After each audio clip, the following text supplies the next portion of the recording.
Top of the morning. They don't make them like this anymore, do they?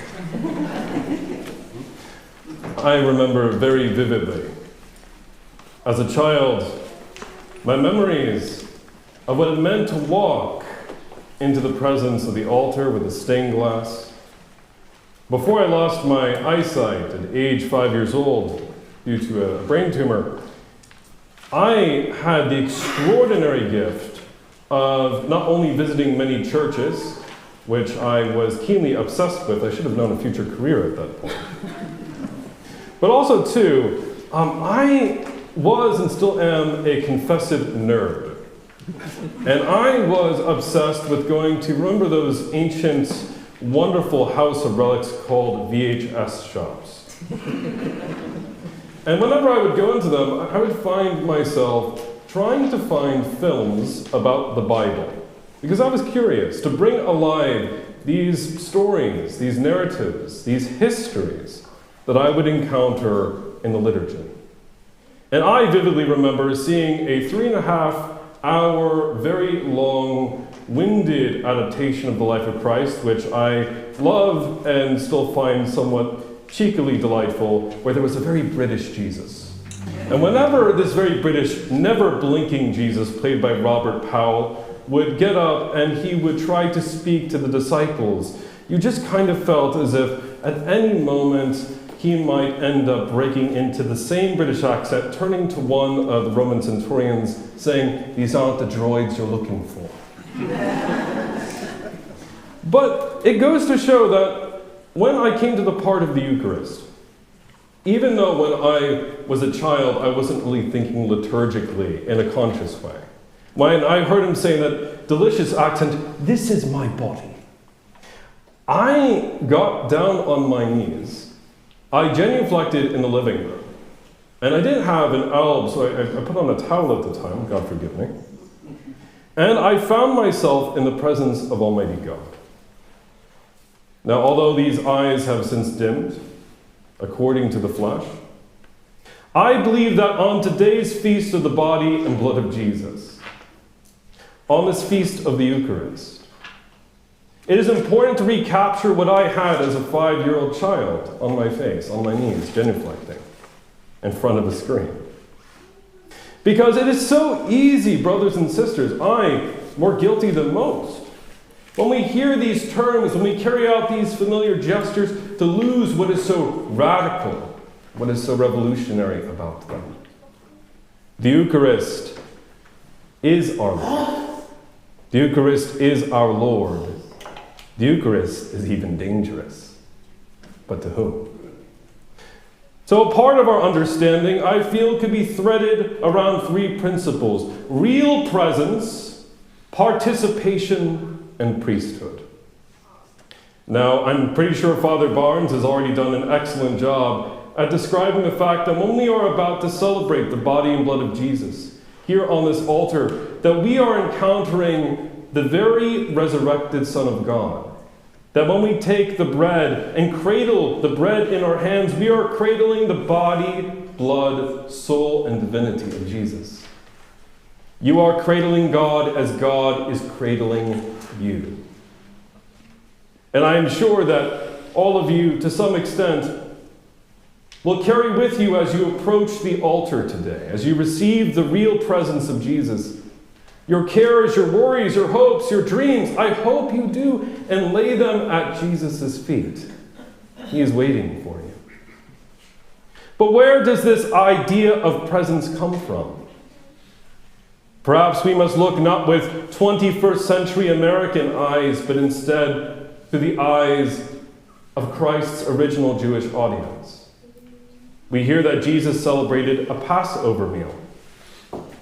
And of course, we know that the Passover is central to the understanding of God's presence among his people, how he liberated them through the arms of Moses, looking often in my mind like Charlton Heston, I will freely admit, from the land of Egypt. And what was interesting about that Pesach is I had a privilege recently to share a Passover with some Jewish family of mine in Lower New York. And of course, all the children were doing what little me would do, throwing over tables, hopping up and down, getting the matzah all over the place, just a good party. And as they were making a delicious mess of things, finally a hush came over the room, and there was the ritual of the Haggadah, the order of service. And in that ritual, all these children surprisingly very well behaved in that one moment, far more than I would have been. The youngest asks the parent, Abba, Ima, father, mother, why is tonight unlike every other night? To which the parent responds, child, on this night, the God of my fathers led me out of the house of bondage in the land of Egypt into freedom. Once we were slaves, now we are free. The speaker is not talking about a long time ago in a galaxy far, far away. The speaker is not speaking of God's presence only in some nebulous future. No, the speaker there is talking, parent to child, child to parent, as if God's presence is really there in the breaking of the bread. As if God's presence is really there protecting the lintels and doorposts as the angel of death passes over. God's presence is alive. God's presence is real. The meal, the moment, eternity. And of course, the idea of ritually coming before bread was not new to the Jewish people. We find that in the temple, in the tabernacle, in the wilderness, that 12 unleavened cakes were brought before the altar. And it was called the lachem ha'panim, the bread of the face or the bread of the presence. And it was offered with wine. And according to the Talmud, an ancient source, we know that once a year this bread would be lifted before the eyes of the people. And the priests would say, behold the love God has for you. That despite their wandering, despite building a golden calf, despite grumbling, will God save us? Despite our grumbling, despite our new idols, despite our turning aside to other ways, that God still shows us himself in the bread, in his presence, and declares, behold the love that I have for you. But that rather connects us to the question of participation, doesn't it? Because when Jesus says, this is my body given up for you, this is my blood shed for you, it's easy to think of that you as humanity in some kind of nebulous sense. It is easy to think about the you being maybe some of us dressed in these liturgical robes up here. But for Martin Luther, 500 years ago, he rediscovered that you personally means me and you, individually.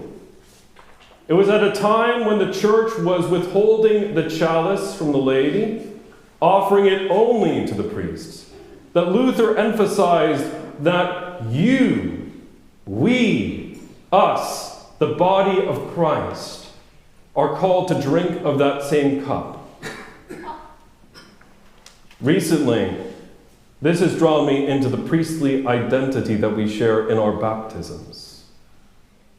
What is curious to me when I was in that little towel on my face as a 5-year-old boy watching that rather old-fashioned 3.5-hour movie, God only knows where I had the patience.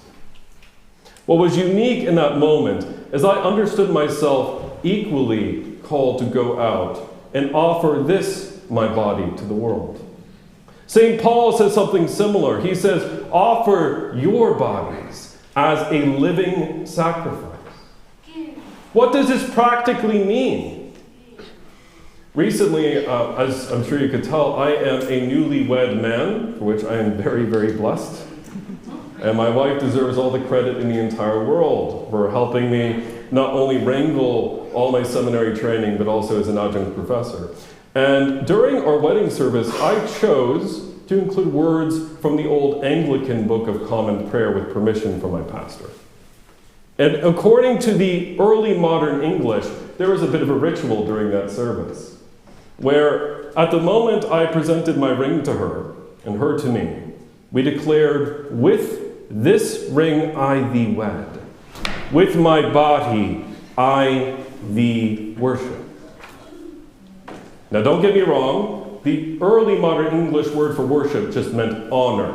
It didn't mean the honor owed to God alone. But what that fundamentally meant is that when we die to our ego, when we die to our pride, when we say it is no longer about my will, but yours be done, we live as a priestly people, as we were baptized into the trifold office of Christ's self-offering of prophet, priest, and king. We offer our lives as living Eucharists in the world, transforming the world around us, making all things new, so that our life, in the words of Paul, is crucified with Christ.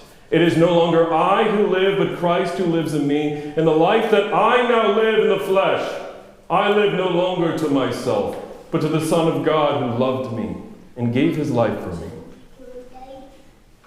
I said the Eucharist is dangerous. The Eucharist is dangerous to a culture that emphasizes my will, my way, my choice. The Eucharist is dangerous to the powers of hell and of darkness and of sin that would seek to emphasize our own capacity to move. It is Christ alone, by grace alone and faith alone, that he has accomplished this gift.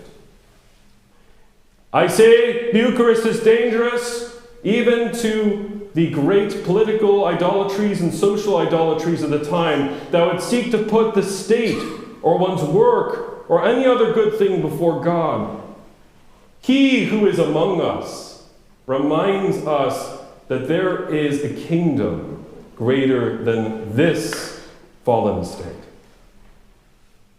And ultimately, the Eucharist allows us to recognize what Paul declares in the Scripture. Do you not know that you are the temple of God and that the Spirit of God dwells in you? If you are the body of Christ, if we are the body of Christ, if we are to receive the real presence of the body of Christ, then truly, in each and every one of you, all things are being made new. It is no longer a matter of whether we are coming to the summit of the mountain as we are about to receive the sacrament. All of you are to be sent out as satellites of mercy in the world. May we live with such grace. In the name of the Father, and of the Son, and of the Holy Spirit. Amen. Amen.